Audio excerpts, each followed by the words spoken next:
और भारत की राजनीति के उस काले अध्याय को आपके लिए हम डिकोड करेंगे जिसे इमरजेंसी या आपातकाल कहा जाता है।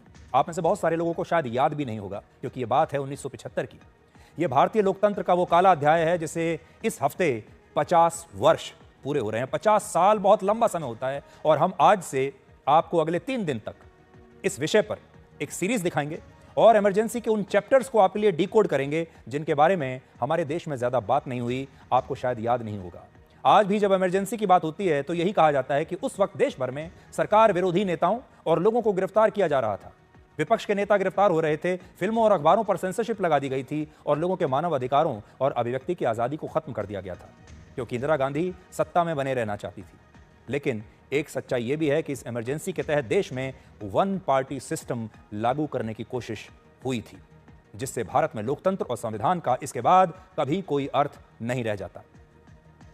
आगे बढ़ने से पहले मैं आपको बस इतना बताना चाहता हूं कि अगर यह वन पार्टी सिस्टम उस समय लागू हो गया होता जो कि उस समय इंदिरा गांधी ने सोचा था तो आज हमारे देश की हालत चीन के जैसी होती। जो व्यवस्था इस समय चीन में है वही व्यवस्था हमारे देश में भी होती। उस समय इमरजेंसी का एक ही उद्देश्य था, भारत में ऐसी शासन व्यवस्था लाना जिसमें सत्ता सिर्फ एक पार्टी के पास रहे और सारे अधिकार और शक्तियां राष्ट्रपति को दे दी जाए। अगर उस दौर में यह व्यवस्था लागू हो जाती तो हमारा देश भी लोकतांत्रिक रूप से आज वैसा ही होता जैसे आज का चीन है। आज चीन में सिर्फ एक पार्टी का शासन है और वो है कम्युनिस्ट पार्टी ऑफ चाइना, और भारत में भी शायद ऐसा ही होता और वो पार्टी होती कांग्रेस पार्टी ऑफ इंडिया। फर्क बस इतना है कि भारत में इसकी जगह कांग्रेस पार्टी सत्ता के केंद्र में आज होती और बाकी किसी विपक्षी पार्टी का आज कोई वजूद नहीं होता। और ये बातें हम अपनी तरफ से नहीं कह रहे बल्कि आज मैं अपने साथ कुछ किताबें लेकर आया हूं, आज कुछ दस्तावेज लेकर आया हूं और एक ड्राफ्ट की कॉपी लाया हूं जिसमें इस बात का जिक्र किया गया है। इनमें एक पुस्तक का नाम है Indira Gandhi and the years that transformed India. यह पुस्तक आज मैं अपने साथ लेकर आया हूं, ये देखिए, और इसे इतिहासकार श्रीनाथ राघवन ने लिखा है। अब मैं आपको बताता हूं इसमें क्या लिखा है। इसमें इमरजेंसी नाम का एक चैप्टर है जिसमें लिखा है कि आपातकाल के वक्त भारत में अधिनायकवादी शासन था, जिसका मतलब होता है सत्ता सिर्फ एक नेता या एक पार्टी के पास सीमित रहेगी। सत्ता का एक नेता या एक पार्टी के पास सीमित हो जाना। उस समय इंदिरा गांधी के शीर्ष नौकरशाहों यानी सरकारी अफसरों और कांग्रेस में इंदिरा गांधी के वफादार और करीबी नेताओं ने देश में राष्ट्रपति शासन की एक नई प्रणाली पर जोर देना शुरू किया। यह वो सिस्टम होता जो सारी कार्यकारी शक्तियों का केंद्रीकरण कर देता और इसमें बाधा डालने वाली सुप्रीम कोर्ट और हाई कोर्ट को एक तरीके से साइडलाइन कर देता। और इसमें संसद की ताकत भी बहुत कम हो जाती और इंदिरा गांधी को प्रधानमंत्री के बजाय राष्ट्रपति बना दिया जाता। इमरजेंसी लागू होने के सिर्फ 2.5 महीने के बाद सितंबर 1975 में इंदिरा गांधी के सहयोगी बी.के. नेहरू ने उन्हें एक चिट्ठी लिखी। इसमें उन्होंने इंदिरा गांधी के इमरजेंसी लगाने के फैसले की जमकर तारीफ की और उन्हें इसका फायदा उठाने का सुझाव दिया। कहा कि आपने इमरजेंसी लगा दी है, आपको इसका पूरा फायदा उठाना चाहिए। उन्होंने इंदिरा गांधी से कहा कि उनके पास इस समय 2/3 बहुमत है संसद में, जिससे वो संविधान में कुछ भी बदलाव करके खुद राष्ट्रपति बन सकती हैं और भारत में सारी संवैधानिक शक्तियां, सारी राजनीतिक शक्तियां अब वो अपने पास रख सकती हैं। बी.के. नेहरू का यह भी कहना था कि भारत को एक ऐसे राष्ट्रपति की आवश्यकता है जिसे जनता द्वारा चुना जाए और वो राष्ट्रपति देश की संसद पर निर्भर न रहे। सोचिए, ऐसा राष्ट्रपति जो देश की संसद पर ही निर्भर नहीं है, और यह राष्ट्रपति ऐसा हो जो कठोर हो, अप्रिय और अलोकप्रिय फैसले लेने में भी समर्थ हो।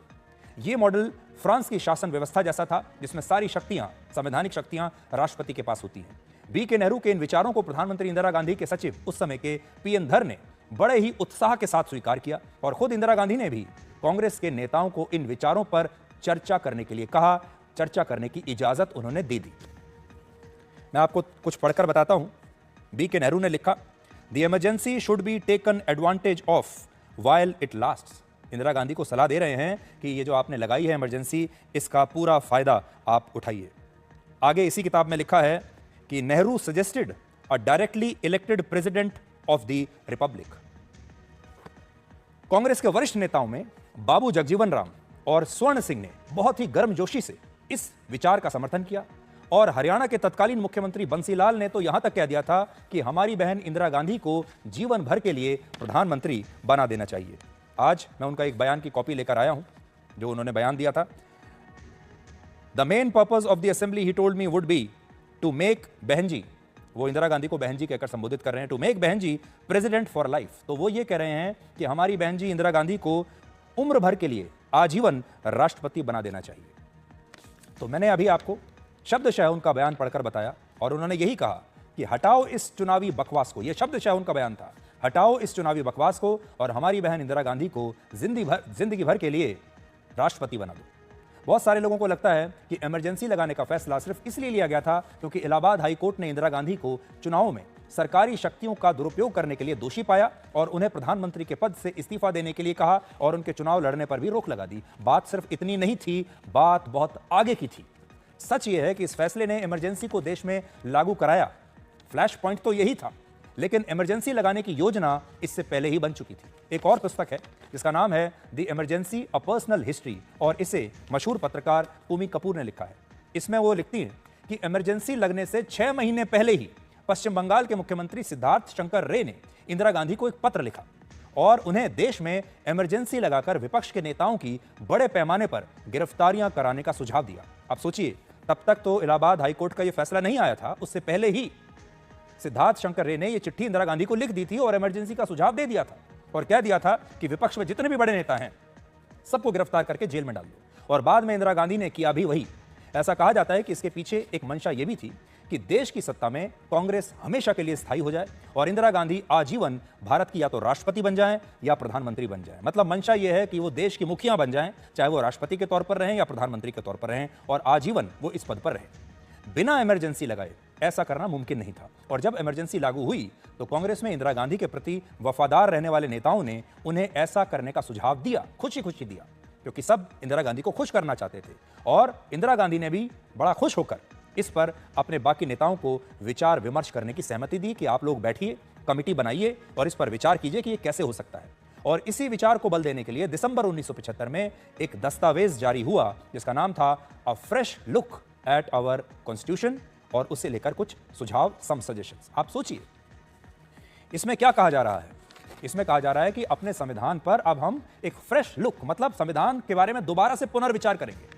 और उसकी कॉपी भी आज मैं लेकर आया हूं और इसमें प्रमुख रूप से 3 सिफारिशें की गई। पहला, प्रधानमंत्री और कैबिनेट की सामूहिक जवाबदेही खत्म करना और कानून बनाने, बजट पास करने और अन्य प्रमुख फैसलों में राष्ट्रपति को सर्वोपरि बनाना। दूसरा, संसद की शक्तियां, संवैधानिक शक्तियां कम कर देना और उसे प्रतीकात्मक यानी सिर्फ दिखावे तक सीमित कर देना, संसद की ऐसी स्थिति कर देना। और तीसरा, सुपीरियर काउंसिल ऑफ जुडिशरी की स्थापना करना। एक नई काउंसिल सुपीरियर चलकर चुनौती दे सकता है, यह आगे चलकर कोई विपक्षी पार्टी बना सकता है। हर उस नेता को गिरफ्तार करके जेल में डाल दिया गया। फिर यह सोचा गया कि संविधान को बदला कैसे जाए। बदला जाएगा और ऐसी व्यवस्था बनाई जाएगी जिसमें इन विपक्षी पार्टियों के नेताओं के पास कोई लोकतांत्रिक ताकत न बचे। और तीसरा, जब ये विपक्षी नेता अदालतों में भी जाएंगे तो अदालत भी इनकी मदद न कर पाए, क्योंकि हमारे देश की हाई कोर्ट और बाकी की अदालतें और सुप्रीम कोर्ट भी इस व्यवस्था में सरकार की मुट्ठी में आ जाती। इन सारी बातों को ध्यान में रखते हुए एक कमेटी बनाई गई जिसे संविधान में संशोधन पर विचार करना था। और इस कमेटी में कुल मिलाकर 12 सदस्य थे और इस कमेटी की अध्यक्षता कर रहे थे स्वर्ण सिंह, जो इंदिरा गांधी के बड़े भरोसेमंद नेता थे और भारत के उस वक्त के रक्षा मंत्री थे। सोचिए, रक्षा मंत्री को यह जिम्मेदारी दे दी कि आप कमेटी बनाइए, कमेटी में बैठिए और सोचिए कि संविधान को कैसे बदला जा सकता है। और इंदिरा गांधी और कांग्रेस में जिस हिसाब से फैसले लिए जा रहे थे उससे यह तय लग रहा था कि भारत में लोकतंत्र अब एक पार्टी और एक नेता तक सीमित हो जाएगा। लेकिन कुछ ऐसा हुआ कि यह हो नहीं सका, क्योंकि उस समय लॉ कमीशन ऑफ इंडिया के चेयरमैन थे जस्टिस पी.बी. गजेंद्र गढ़कर और उन्होंने तत्कालीन प्रधानमंत्री इंदिरा गांधी को एक चिट्ठी लिखी और कहा कि संविधान में संशोधन की आवश्यकता हो सकती है, लेकिन अगर सिर्फ कांग्रेस पार्टी के नेताओं की एक कमेटी बनाकर वो ये फैसला लेगी तो ये उचित नहीं होगा। आपको अगर फैसला लेना है तो आपको एक विस्तृत कमेटी बनानी होगी। सिर्फ एक पार्टी के नेताओं की कमेटी बनाकर आप ये नहीं कर सकते। ये वो आपत्ति थी जिसने इंदिरा गांधी को रोकने का काम किया। हालांकि इंदिरा गांधी ने दूसरा रास्ता चुना और उन्होंने भारतीय संविधान में 42वां संशोधन कर दिया। इसके तहत सुप्रीम कोर्ट और हाई कोर्ट की शक्तियों को सीमित कर दिया गया और यह फैसला हुआ कि सरकार अगर कोई कानून बनाती है तो अदालतों के पास उसकी समीक्षा के लिए ज्यादा संवैधानिक शक्तियां नहीं बचेंगी। दूसरा, इससे राज्यों के पास अपने मामलों पर, अपने विषयों पर नियंत्रण कम हो गया। जिससे टकराव और क्षेत्रीय दलों की प्रभावशीलता जो थी वो कम हो गई। यानी राज्य सरकारों को बिल्कुल कमजोर कर दिया गया। राज्य सरकारों को ऐसी स्थिति कर दी गई कि अब वो अपने फैसले, अपने राज्य के बारे में फैसले नहीं ले सकते, केंद्र सरकार के पास सारी शक्तियां आ गई। दूसरा, इस प्रकार की चीजें की गई कि जितने भी हमारे देश में जो क्षेत्रीय पार्टियां हैं उनकी शक्तियां कम हो जाएं, क्षेत्रीय पार्टी को चलाना मुश्किल हो जाए। जिस संविधान का निर्माण डॉक्टर भीमराव अंबेडकर ने किया, उस संविधान को इंदिरा गांधी ने पलट कर रख दिया। और जब वो ऐसा कर रही थी तब कांग्रेस में उनके लिए वफादार नेताओं ने उन्हें आजीवन राष्ट्रपति या प्रधानमंत्री बनने के लिए कहा। हालांकि इंदिरा गांधी ऐसा कर नहीं पाई और बाद में जनता पार्टी की सरकार ने अदालतों की शक्तियां कम करने वाले संशोधन को जब वो सरकार में आए तो रद्द कर दिया। आज अगर हमारे देश में 6 राष्ट्रीय पार्टियां हैं, 50 से ज्यादा क्षेत्रीय पार्टियां हैं और ये क्षेत्रीय पार्टियां भी प्रधानमंत्री मोदी की आलोचना खुलकर कर पाती हैं, सत्तारूढ़ पार्टी के खिलाफ लड़ पाती हैं, उसके खिलाफ जीत पाती हैं, तो ये आज हमारे लोकतंत्र की खूबसूरती है। और ब्लॉक स्तर पर भी आज विपक्षी पार्टियों के नेता प्रधानमंत्री मोदी पर जो चाहे टिप्पणी करते हैं, राष्ट्रपति पर टिप्पणी कर पाते हैं, दिन रात केंद्र सरकार के फैसलों की आलोचना कर पाते हैं, दिन रात उन पर राजनीति करते हैं। तो इसका कारण यही है कि उस वक्त इंदिरा गांधी अपने मकसद में कामयाब नहीं हुई। आज राहुल गांधी संसद से लेकर अपनी रैलियों तक भले ही संविधान की प्रति को हाथ में लेकर जाते हैं, सबको दिखाते हैं और कहते हैं कि संविधान खतरे में है, और जहां भी जाते हैं संविधान को दिखाना बिल्कुल नहीं भूलते, इसे वो लगातार खतरे में बताते हैं। लेकिन इमरजेंसी पर हमारे इस पहले भाग से आज आप ये समझ पाए होंगे कि संविधान असल में खतरे में कैसे आता है, और संविधान जब हमारे देश में पहली बार खतरे में आया था तो किस खानदान के नेता ने उसे खतरे में डाला था।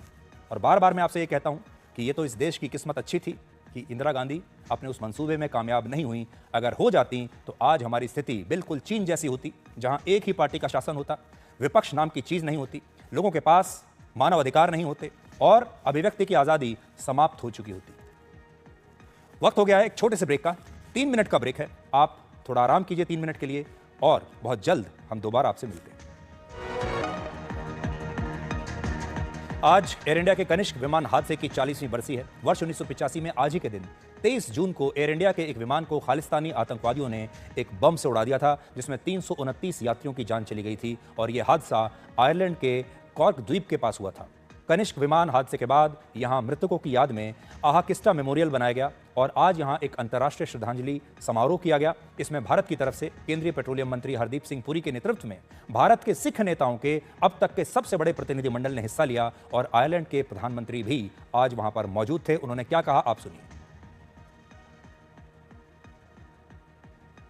We are gathered here today with deep sorrow and heavy hearts to remember the 329 innocent lives that perished on that fateful day, June 23rd, 1985, exactly 40 years ago. The tragedy was not an accident. It was a deliberate, heinous attack carried out by extremist elements associated with fringe and radical movements who sought to weaken and still seek to weaken countries by such actions through terror. 329 innocent people lost their lives over the skies of Ireland that morning, and the passing of time does not dim the scale of loss and of this atrocity. While the scale of this horrific act is of global significance, we should never forget that it is an intensely personal tragedy. Sikh समुदाय से और पंजाब से भारत ने जो अपना delegation भेजा है, इस जगह से खड़े होकर उन्होंने दुनिया को 2 संदेश भेजे हैं। चाहे भारत हो या कनाडा या कोई और देश, आतंकवाद सबके लिए खतरनाक है। और दूसरा, खालिस्तानी क्रांतिकारी नहीं बल्कि आतंकवादी है। वर्ष 1985 में 23 जून को एयर इंडिया का कनिष्क विमान कनाडा से मुंबई आ रहा था। इस विमान में 307 यात्री और 22 क्रू मेंबर सवार थे। जब ये विमान लंदन से करीब 45 मिनट की दूरी पर था, इस विमान के कैप्टन ने आयरलैंड के हवाई क्षेत्र में एंट्री करने के लिए एयर ट्रैफिक कंट्रोलर से इजाजत मांगी। उस समय यह विमान 31,000 फीट की ऊंचाई के आसपास उड़ रहा था और उसी दौरान विमान में एक जोरदार धमाका हुआ और कुछ ही देर में यह विमान आयरलैंड के तट के आसपास अटलांटिक महासागर में समा गया, डूब गया और इसी विमान का कुछ मलबा कॉर्क द्वीप के तट पर बिखरा हुआ मिला। इस विमान में सवार सभी 329 लोगों की मौत हो गई, कोई नहीं बचा। एयर इंडिया के इस विमान का नाम प्राचीन भारत के महान सम्राट कनिष्क के नाम पर रखा गया था, जिसकी वजह से इस हादसे को कनिष्क विमान हादसे के नाम से जाना जाता है। और इसकी जांच में पता चला कि इस साजिश में खालिस्तानी आतंकवादियों का हाथ था। इसके जरिए वो वर्ष 1984 में स्वर्ण मंदिर पर चलाए गए ऑपरेशन ब्लू स्टार का बदला लेना चाहते थे। कनाडा में कनिष्क विमान हादसे की जांच 20 साल तक चली, लेकिन वहां की सरकार इस हादसे के गुनाहगारों को सजा नहीं दे पाई। भारत ने अपनी जांच में इस हादसे के लिए आतंकवादी संगठन बब्बर खालसा इंटरनेशनल को जिम्मेदार ठहराया। जांच में पाया गया कि बब्बर खालसा इंटरनेशनल का फाउंडर तलविंदर सिंह परमार इस हमले का मास्टरमाइंड था। हादसे के कुछ महीनों के बाद रॉयल कैनेडियन माउंटेड पुलिस ने तलविंदर सिंह परमार को गिरफ्तार भी किया। उस समय जस्टिन ट्रूडो के पिता पियरे ट्रूडो कनाडा के प्रधानमंत्री थे। भारत ने कनाडा से परमार का प्रत्यर्पण करने की कोशिश उनसे रिक्वेस्ट किया, लेकिन पियरे ट्रूडो ने कनाडा के कानूनों का हवाला दिया और परमार को भारत भेजने से इनकार कर दिया। 1992 में तलविंदर सिंह परमार के भारत लौटने के बाद पंजाब पुलिस ने उसे एक एनकाउंटर में मार गिराया। यह है कनिष्का की कहानी। उस समय आतंकवाद को लेकर इतनी बड़ी घटना हुई, 300 से ज्यादा निर्दोष जो यात्री हैं वो मारे गए। आज हो सकता है आप इस हादसे को भूल चुके हों, इसलिए आज उन तमाम लोगों की आत्मा के लिए शांति की बात तो करनी ही चाहिए, आपको प्रार्थना करनी चाहिए, लेकिन यह भी देखना चाहिए कि खालिस्तानियों ने आतंकवाद को अपना हथियार बनाकर कब से निर्दोष लोगों की जान लेनी शुरू कर दी थी। तो आज के लिए डिकोड में इतना ही। अब आपसे हमारी अगली मुलाकात होगी कल रात 9 बजे। तब तक आप खुश रहिए।